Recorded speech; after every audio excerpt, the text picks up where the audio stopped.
They found this recording in a storage unit in Denver, Colorado. The guy who discovered it? He's been missing for 3 weeks now. What you're about to hear was recorded by Dr. Rebecca Chen, a biblical scholar from Princeton Theological Seminary, who vanished without a trace in November 2024. Her research into ancient prophecies led her to a conclusion so terrifying that 3 people who've heard this recording have already disappeared. The authorities won't touch this case. The church won't comment. And after you hear what Dr. Chen discovered, you'll understand why some truths are too dangerous to know.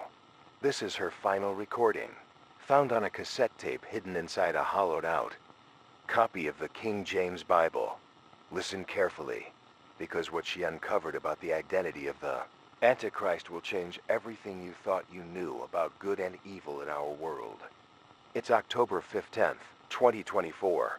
I'm recording this because I don't think I have much time left. They know I've figured it out. 3 days ago, I received a package with no return address containing manuscripts that shouldn't exist. Ancient texts that the Vatican has spent centuries trying to destroy. What I found in those pages, God help me, what I found changes everything we've been taught about the end times.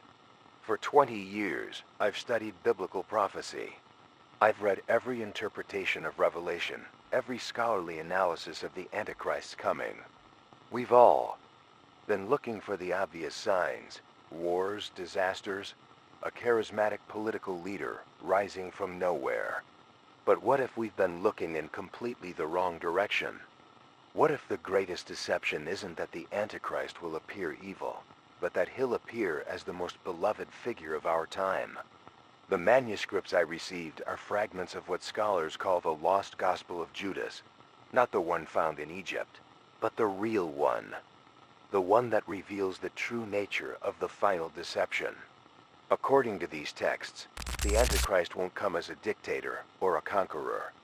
He'll come as someone the entire world already loves. Someone who's already gained the trust and admiration of billions. Someone who's been positioning himself as humanity's savior while secretly preparing for the ultimate betrayal. The ancient text describes specific signs. The Antichrist will be known for his charity, his compassion, his dedication to helping the poor and sick. He'll have access to vast resources and use them to build hospitals, schools, and foundations that bear his name. The world will see him as a saint, a philanthropist, a man who's dedicated his life to making the world a better place. But underneath that perfect public image, he'll be orchestrating something far more sinister. I've been tracking the patterns, connecting the dots that everyone else refuses to see. There's a reason why certain wealthy philanthropists have been so eager to fund global health initiatives, population control programs, and technological advancement. It's not compassion, it's preparation. The infrastructure they're building isn't meant to help humanity, it's meant to control it. The manuscripts describe how the Antichrist will use his influence to bring about what appears to be a golden age. He'll solve global problems, unite warring nations, and create a world where everyone seems to prosper. But this peace will come at a cost that nobody will recognize until it's too late. Through his charitable foundations and global initiatives, he'll have created a network of surveillance and control that reaches into every corner of human life. Think about it. Who do we trust more than someone who spent decades giving away billions to help others? Who would we be more likely to follow than someone who's already proven their dedication to humanity? The perfect deception isn't to appear as evil. It's to appear as the ultimate good while secretly being the ultimate evil. The ancient text warns that the Antichrist will use technology to create a mark that every person will need to participate in society, not through force, but through convenience. People will want this mark because it'll make their lives easier. It'll be sold as progress, as evolution, as the next step in human development. And the man who introduces it will be praised as a visionary, a genius who solved the world's problems. I've been cross-referencing these prophecies with modern events, and the patterns are undeniable. The global crises of the past decade haven't been random.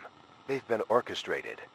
Each crisis creates dependency, makes people desperate for solutions that only certain individuals can provide.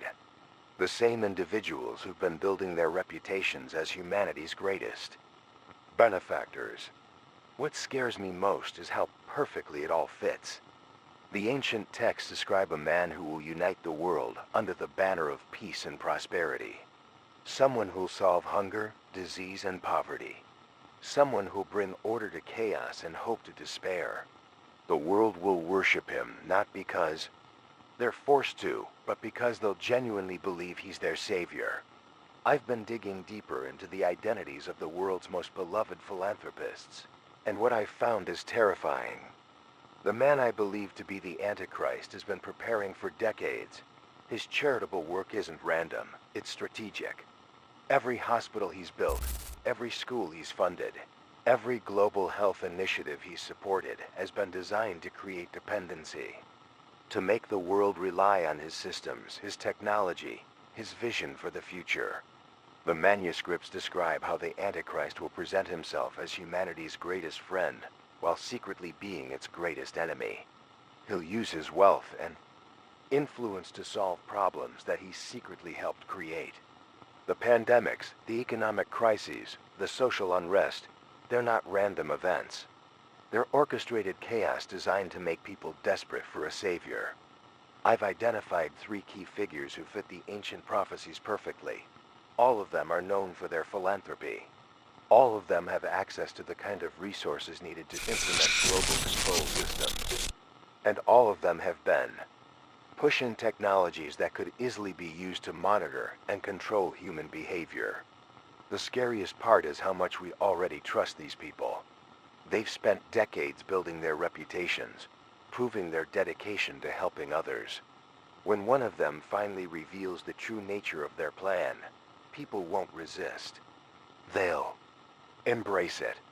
They'll see it as the natural evolution of the good work these men have already been doing. The Antichrist isn't coming. He's already here. He's been here for years, building his network, gaining our trust, positioning himself as our savior. And when the time comes for him to reveal his true nature, it'll be too late. We'll have already given him everything he needs to control us. Completely. I've spent the last week trying to verify these findings with other scholars, but everyone I've contacted has either disappeared or refuses to discuss the topic. Dr. Martinez from Yale hasn't answered his phone in 5 days. Professor Williams from MIT sent me a single text message. Stop digging. That's when I knew I was onto something massive. The ancient texts are clear about the timeline. The Antichrist will reveal himself during a period of global chaos, offering solutions that seem too good to be true.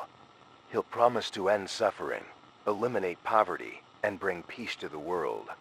And he'll deliver on those promises at first. The world will enter what the Bible calls the Great Deception, a time when humanity will willingly surrender their freedom in exchange for security and comfort. What makes this deception so powerful is that it won't feel like a deception at all. People will genuinely believe they're experiencing the dawn of a new golden age. Crime will decrease. Disease will be eradicated. Hunger will become a thing of the past. The Antichrist will appear to be everything humanity has ever hoped for in a leader. But the manuscripts warn that this golden age is temporary. Once the Antichrist has gained complete control, once every person on Earth is dependent on his systems and carries his mark, the true horror will begin. The compassionate philanthropist will reveal himself as the ultimate tyrant, and by then, it'll be impossible to resist. They're here. I can see them outside my office. I'm going to hide this recording where someone might find it. If you're listening to this, you need to know that the end times aren't coming. They're already happening. The greatest deception in human history is taking place right now. And we're all falling for it because we want to believe that the people we admire most are actually good. Look at the philanthropists. Look at the men who've dedicated their lives to helping humanity. Ask yourself why they're so eager to fund global surveillance systems, why they're pushing for digital identification, why they want to control every aspect of human life. The answer is in the ancient texts. The Antichrist comes not as a destroyer, but as a savior. And by the time we realize what's really happening, it'll be too late to stop him. The recording ends abruptly. Dr. Rebecca Chen has never been found. Her research has been classified, her office at Princeton cleaned out, her very existence scrubbed from university records. But her final message remains. The Antichrist isn't someone we'll learn to fear. He's someone we already love. The question isn't whether the Antichrist is coming.